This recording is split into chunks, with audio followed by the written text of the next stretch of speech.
On est en live là?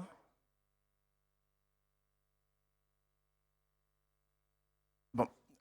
Bonsoir à tous. Merci d'être là, merci d'être avec nous cet après-midi. C'est vrai que les tables rondes s'enchaînent et il faut être particulièrement motivé pour les suivre. On est cet après-midi sur la table ronde intitulée Ils font Meet Africa. Ils font Meet Africa. Moi, c'est Christian Djekino. J'interviens sur les questions d'entrepreneuriat et d'innovation en Afrique depuis de nombreuses années. Je suis directeur d'une structure qui s'appelle Fanaka Co. Fanaka Co qui est une agence panafricaine d'innovation et d'ingénierie de projet.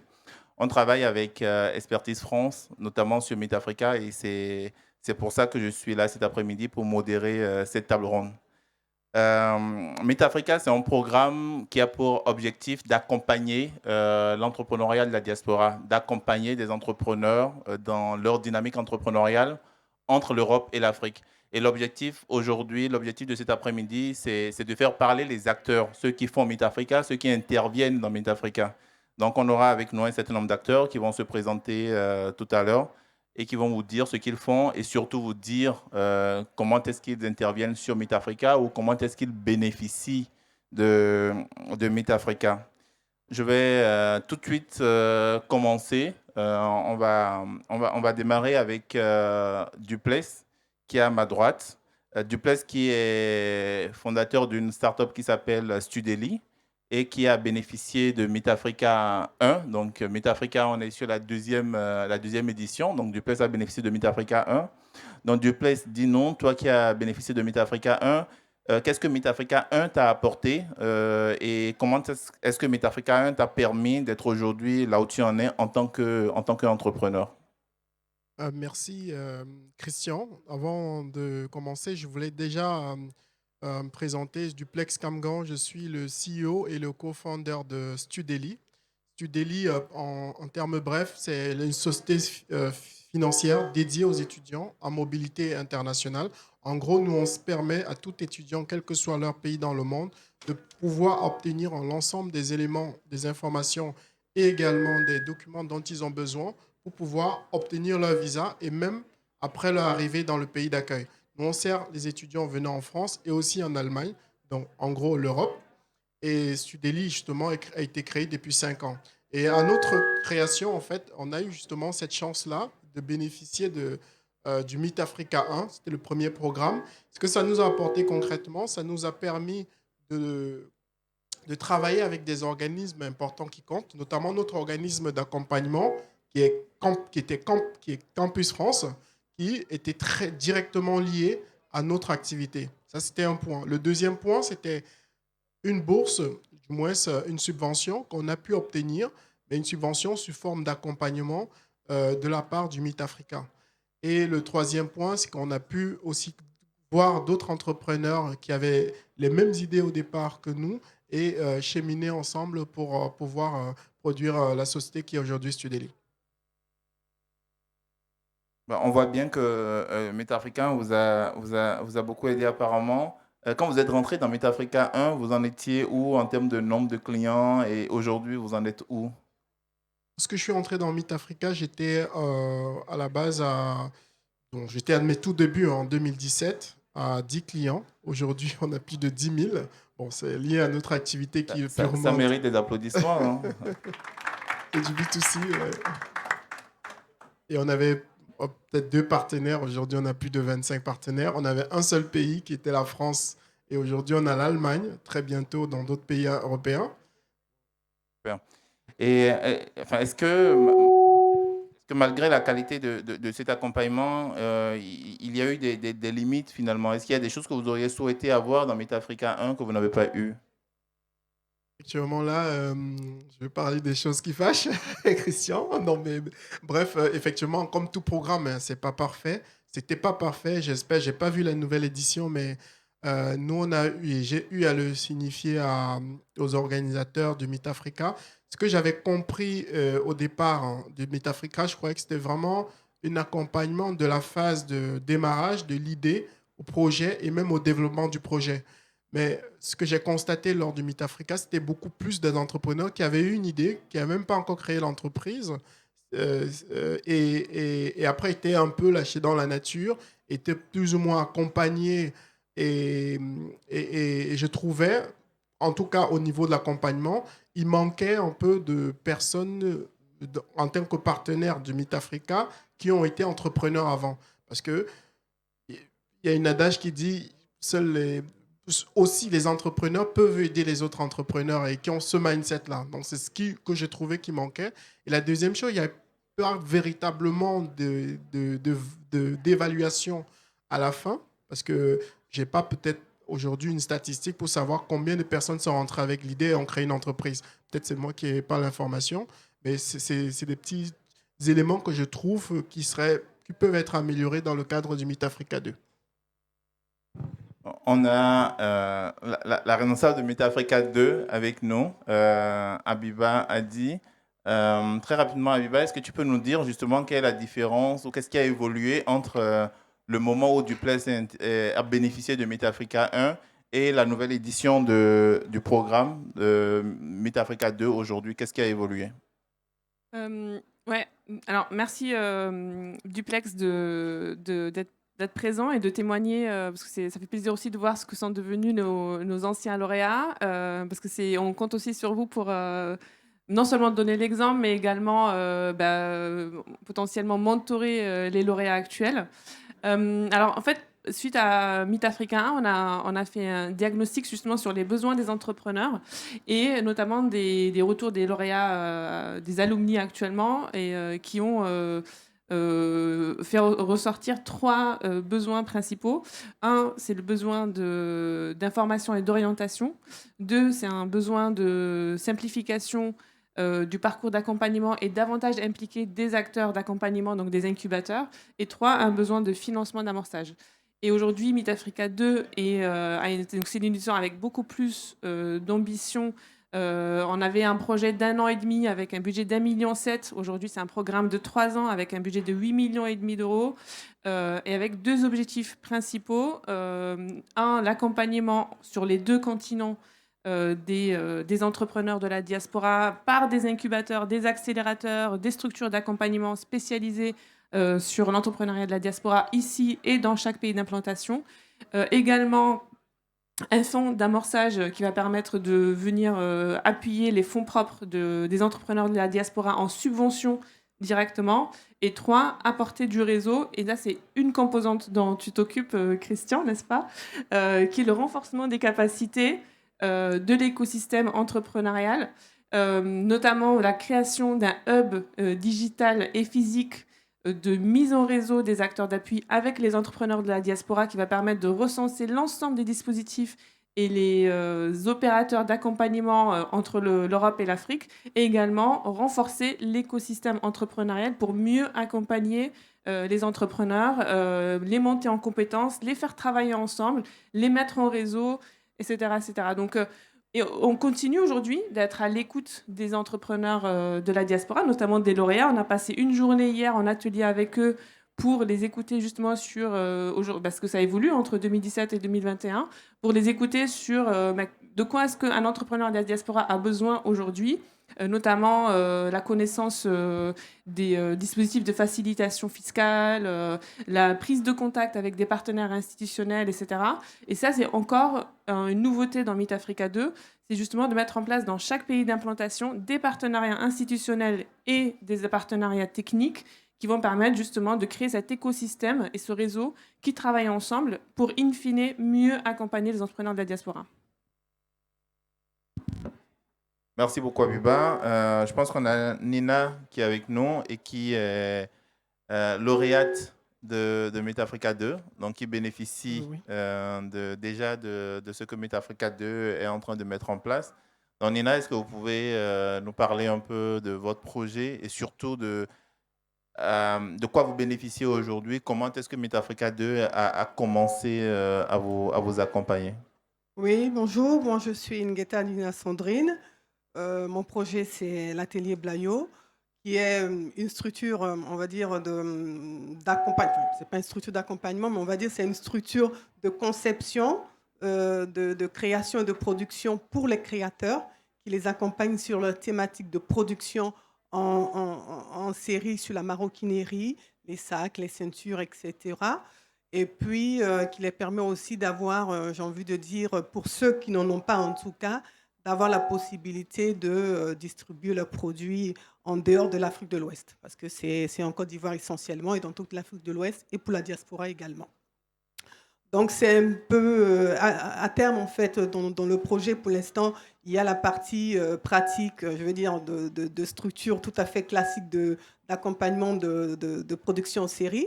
Et puis, à terme, on souhaiterait quand même avoir une plateforme de digitalisation pour permettre aux créateurs de produire, enfin, de concevoir en tout cas le produit directement en ligne et ensuite de nous lancer en production.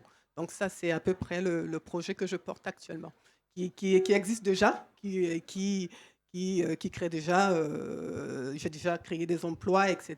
Et donc qui est bien avancé. OK. Donc, c'est un projet que vous portez entre la France et la Côte d'Ivoire. C'est ça, entre la France et la Côte Et d'Ivoire. donc, comment est-ce que Metafrica vous accompagne justement à déployer ce projet entre la France et la Côte d'Ivoire? Bon, j'ai envie de dire que moi, mon intégration à Meet Africa, c'est assez récent, parce que la Côte d'Ivoire, on a commencé, je crois, au mois d'octobre, si j'ai bonne mémoire. Mais déjà, on a déjà fait quand même des actions. C'est-à-dire que on a permis d'être, par exemple, sur le sommet Afrique-France, ce qui a permis de rencontrer des personnes intéressantes qui vont permettre, je veux dire, dans le développement de mon entreprise. Et puis, il y a cet événement aujourd'hui, sans parler du fait qu'il y a aussi beaucoup de mentoring qui est mis en place. On a déjà commencé, en tout cas moi pour ma part, les sessions avec les mentors, etc. Et puis, il y a tous les kick-offs qu'on a régulièrement aussi, etc. Vous êtes accompagné par Kedge Voilà, accompagné par Kedge, en tout cas pour l'instant en France, parce que je n'ai pas encore eu la partie d'accompagnement en Côte d'Ivoire. Justement, sur la partie d'accompagnement en Côte d'Ivoire, je pense qu'on a Herman qui est partenaire de Kedge, Herman qui dirige un Cube Ivoire, justement dans le cadre d'un accompagnement entre deux rives, entre l'Europe et l'Afrique. Comment est-ce que vous travaillez dans ce partenariat-là? Comment est-ce que vous accompagnez des projets qui ont commencé à être accompagnés dans un autre pays? Comment vous les accompagnez en Côte d'Ivoire en l'occurrence, mais de façon générale en Afrique? D'accord. Bonjour Christian. Donc moi je me présente, je suis Herman Kouassi. Donc je suis cofondateur et président d'Incubivar, donc qui est une structure d'accompagnement, donc un incubateur qui a été lancé en 2016 en Côte d'Ivoire. Et aujourd'hui on accompagne justement des porteurs de projets, puisqu'à la base du projet c'était de pouvoir accompagner des porteurs de projets issus de la diaspora et des porteurs de projets locaux, puisque de par mon passé, je suis aussi membre de cette diaspora-là. Donc, en ce qui concerne Kedge, puisque c'est Kedge qui est l'opérateur pour la Côte d'Ivoire, donc Kedge a décidé, en fait, dans l'accompagnement terrain, de pouvoir choisir des acteurs locaux, donc des incubateurs qui maîtrisaient les actions sur le terrain à travers le réseau, à travers, les réalités du terrain. Et aujourd'hui, en ce qui me concerne, dans l'accompagnement de ces entrepreneurs-là, c'est déjà pour la structuration de leurs projets, puisqu'ils sont entre la France et pour la Côte d'Ivoire. Les réalités en France ne sont pas forcément les mêmes réalités en Côte d'Ivoire, en termes administratifs, en termes fiscaux, et surtout par rapport à tout ce qui est, par exemple, études de marché, proposition de valeur. Donc, c'est sur ces questions-là qu'aujourd'hui, nous accompagnons, les entrepreneurs. Je pense que Nina se fait accompagner par Morgane, qui est une autre consultante qui est sur le programme. Moi, j'accompagne aussi une autre partie des entrepreneurs ivoiriens qui sont, je pense, sur le programme de Kedge, qui sont 15 entrepreneurs. Voilà.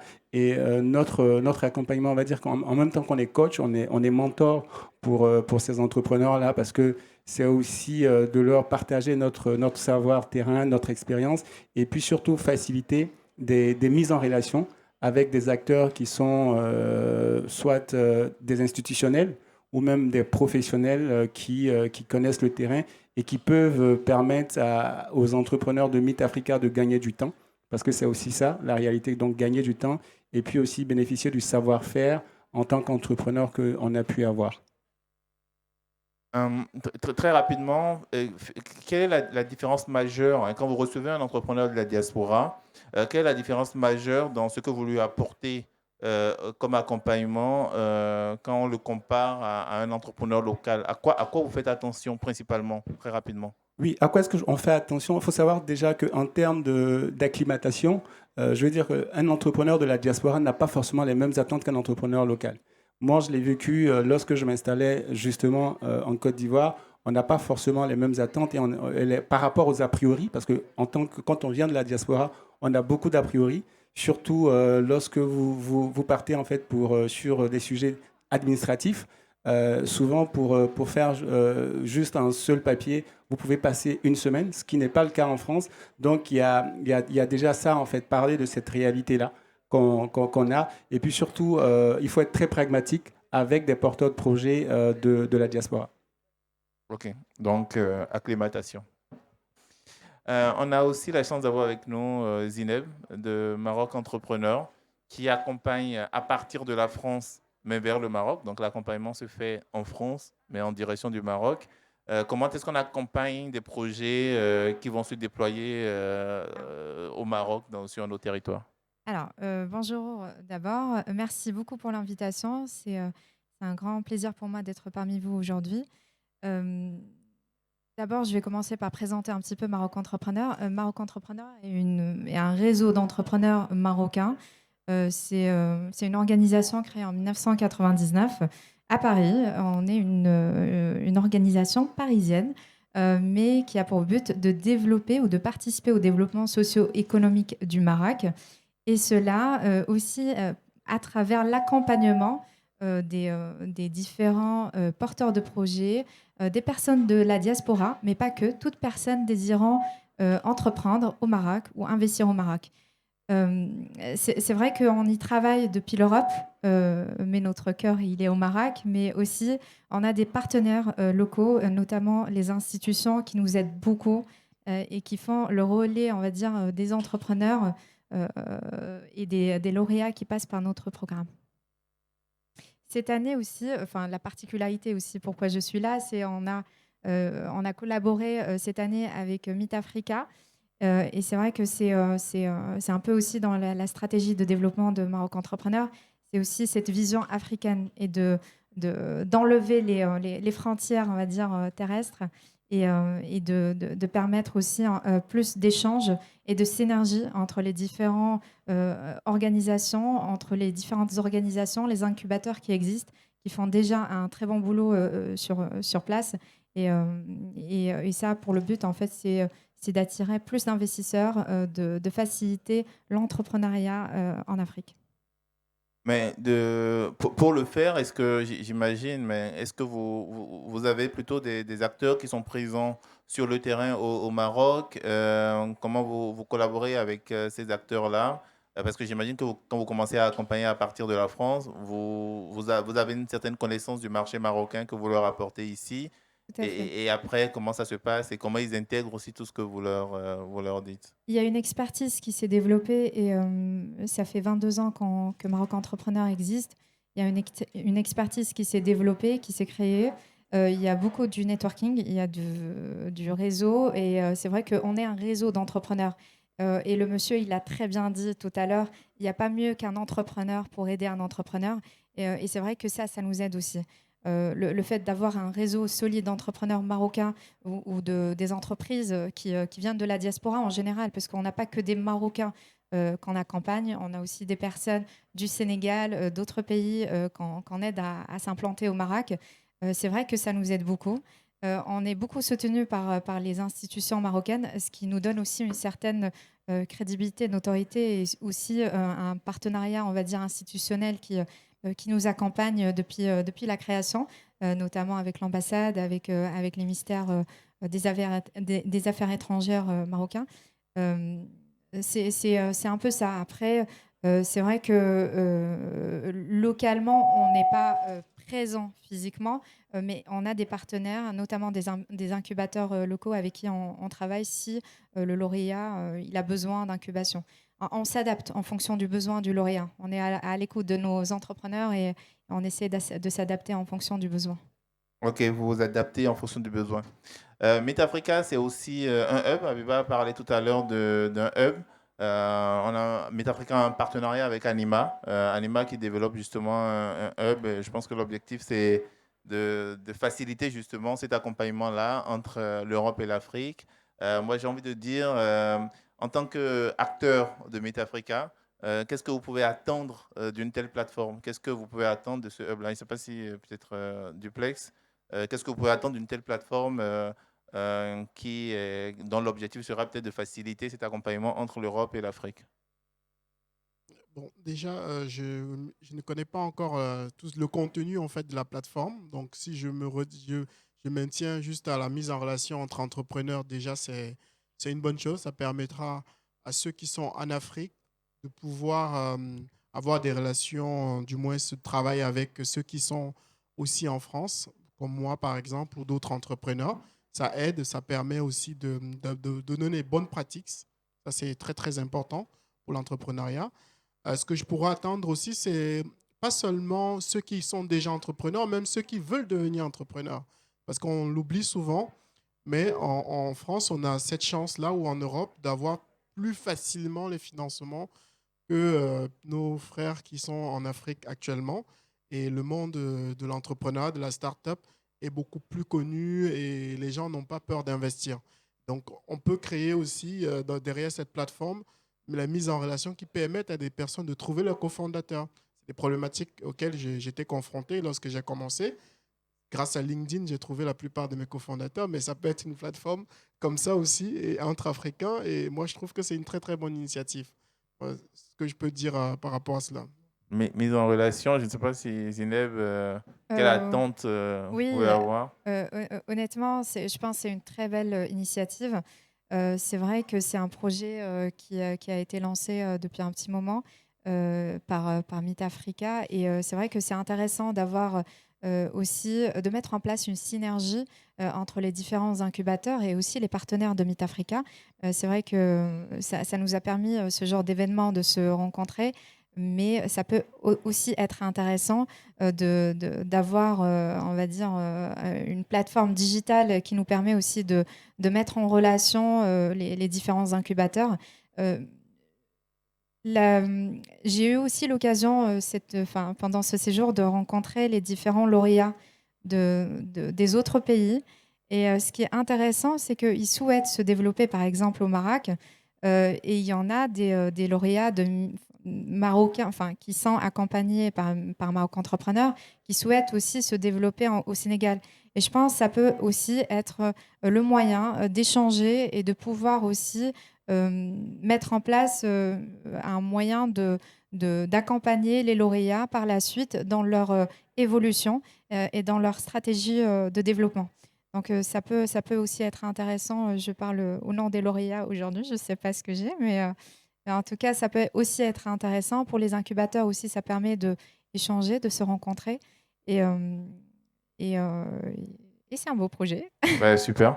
Je ne sais pas si vous avez un mot à ajouter sur vos attentes éventuelles par rapport à cette plateforme-là. Oui, par rapport à cette plateforme, on peut peut-être ajouter, je pense qu'Abiba en parlait aussi hier, il y a ce renforcement de capacité des hubs locaux. Parce que comme je le disais, vous savez, avec la diaspora, il y a une certaine spécificité. C'est que accompagner un entrepreneur de la diaspora, il faut déjà savoir c'est quoi son besoin. Parce qu'il n'a pas forcément le même besoin qu'un entrepreneur qui est en local. Ses attentes sont beaucoup plus au-delà de ce qu'on rencontre, nous, particulièrement, lorsqu'on accompagne des entrepreneurs locaux. Donc, la montée en compétence des équipes dans ces incubateurs-là qui vont faire le travail terrain, elle est très importante pour véritablement se mettre à niveau, parce que je pense que c'est ce que l'entrepreneur de la diaspora va de facto remarquer. Parce que il a l'impression qu'il vient perdre son temps dans un hub local, il sera véritablement pas motivé à se faire accompagner. Donc, cette mise à niveau en termes de compétences, et je pense pour moi, est importante. Mise à niveau en termes de compétences à travers le hub. MetaAfrica, c'est aussi au-delà des partenaires qu'on a aujourd'hui, des partenaires institutionnels. Je pense que Abiba, tu en as parlé tout à l'heure. Est-ce qu'il y a des actions spécifiques en direction de ces partenaires-là? Est-ce que on les a juste comme partenaire ou est-ce qu'il y a d'autres objectifs derrière? Merci, pour la question, Christian, parce qu'on est en train de travailler dessus en ce moment, pour développer justement notre stratégie de partenariat institutionnel, pour pas que ça reste à un niveau, justement trop institutionnel, mais voilà, on parle d'entrepreneuriat. Donc, quand on parle d'entrepreneuriat, c'est pragmatique, c'est, comment je fais mon business model, c'est comment je trouve des clients et comment est-ce qu'on ramène en fait, une agence publique, comme, la PME au Cameroun ou l'ADPME ou le CPC à rencontrer des entrepreneurs et du coup répondre avec des vrais dispositifs, de vrais soutiens, mais publics, parce qu'à un moment donné, le public a aussi son rôle à jouer dans une dynamique d'appui aux entrepreneurs de la diaspora. Et donc, aujourd'hui, chez Expertise France, et en lien d'ailleurs avec l'AFD et l'Union européenne qui sont nos bailleurs sur Meet Africa, on est en train on a commencé ce travail depuis 1 an de répertorier, de cartographier l'ensemble des initiatives qui existent dans chaque pays d'intervention et d'autres pays pour connaître les bonnes pratiques, capitaliser sur l'expérience de ces initiatives-là, d'autres programmes. Hein, il y a eu Dias Invest, il y a eu voilà, d'autres programmes qui ont été développés déjà par l'AFD, l'Union européenne. Nous, on veut capitaliser là-dessus et se dire aujourd'hui quel est le rôle d'un partenaire institutionnel pour un entrepreneur de la diaspora, mais de manière très très concrète. Donc, on va proposer, nous, Meet Africa, de l'assistance technique à l'ensemble de ces partenaires institutionnels. Ils font partie du comité de pilotage global de Meet Africa. Ils font partie du comité de pilotage localement également. Et ils vont avoir ce rôle finalement de facilitateur une fois arrivés dans le pays d'implantation. Pour l'ensemble des démarches, alors pas forcément administratives pures, mais si c'est peut-être de la facilitation pour les dispositifs d'allègement fiscaux, si c'est pour la prise de contact, pour lever des fonds, etc., etc. Et c'est pour ça qu'on compte aussi sur nos opérateurs d'accompagnement qui connaissent les besoins des entrepreneurs, qui sont en contact direct avec les entrepreneurs de Meet Africa et qui ont cette expérience-là pour faire ce link. Et du coup, voilà, voilà. Et du coup, l'idée, c'est qu'on ait un réseau donc, de partenaires institutionnels, des partenaires techniques, des partenaires financiers, d'incubateurs, d'accélérateurs, tout l'écosystème qui travaille ensemble, qui se parle, qui travaille en réseau, qui soit répertorié sur ce hub digital et qui travaillent ensemble aussi dans la vraie vie avec des réunions, des ateliers, du networking, etc., avec une approche de co-construction qui est hyper importante pour que chacun puisse s'approprier, que les partenaires institutionnels justement et les opérateurs s'approprient cette dynamique et qu'elle puisse être pérennisée au-delà des 3 ans de Meet Africa.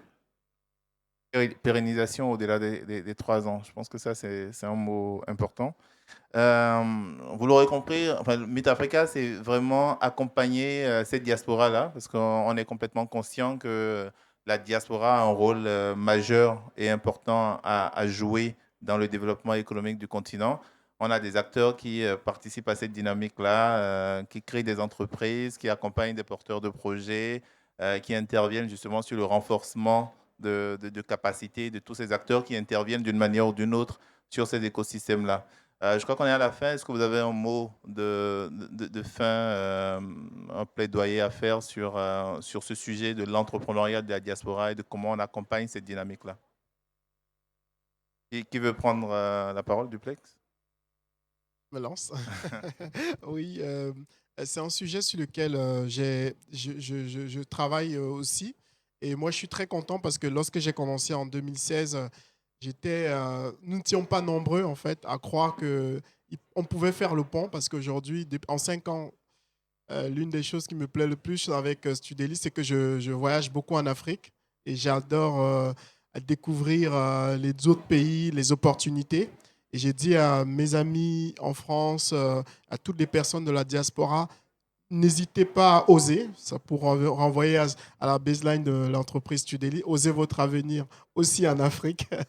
Il n'y a pas seulement, ne nous limitons pas au Western Union, au MoneyGram, sans publicité, mais allons au-delà en fait. Et on peut construire des choses. Ne nous disons pas, c'est au gouvernement de construire, c'est à d'autres personnes de construire. Si on sent qu'on a la fibre, ce n'est pas tout le monde qui a justement ce courage-là, n'hésitons pas à aller et bénéficions des possibilités qu'on a ici, comme la possibilité de lever des fonds plus rapidement, d'avoir des aides publiques grâce au MIT-Africa et à BPI, au CPA aussi, qu'on n'a pas parlé, mais le Conseil présidentiel pour l'Afrique, qui œuvre aussi, dont je suis aussi l'un des lauréats, et pour pouvoir apporter une solution à l'Afrique aussi. Donc c'est le mot de fin que je pourrais donner et encourager les jeunes frères aussi à le faire. Peut-être Abiba, un mot de fin. Non, je rebondis sur ce que vient de dire Duplex par rapport au CPA et à la BPI. En fait, on est en train de mettre en place un partenariat avec le Pass Africa qui consiste à justement mettre en place du mentoring des lauréats Pass Africa pour les lauréats MIT Africa. Alors, je ne sais pas si les lauréats sont au courant, mais voilà l'annonce. Donc, il n'y en a pas pour tout le monde pour l'instant, mais il y a une deuxième cohorte Pass Africa qui arrive. Donc, on va mettre en place le mentoring d'entrepreneurs plus matures pour les jeunes entrepreneurs MIT Africa. Et alors, peut-être pas un mot de clôture, mais voilà, venez nous voir. Je pense que voilà, MIT Africa, je pense que le message, c'est on a tous à y gagner. Vous êtes opérateur d'accompagnant, vous êtes partenaire institutionnel, vous êtes incubateur, vous êtes entrepreneur de la diaspora ou consultant sur ces thématiques-là.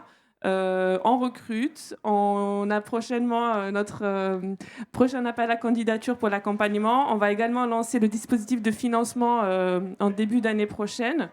Et on cherche aussi des incubateurs régulièrement sur des thématiques, alors que ce soit africain, mais également sur l'entrepreneuriat féminin, parce qu'on a une approche genre assez importante. Donc voilà, c'est vraiment, on a tous à y gagner et laissons, voilà, soyons ensemble pour développer l'entrepreneuriat de la diaspora. Merci Abiba. Zineb?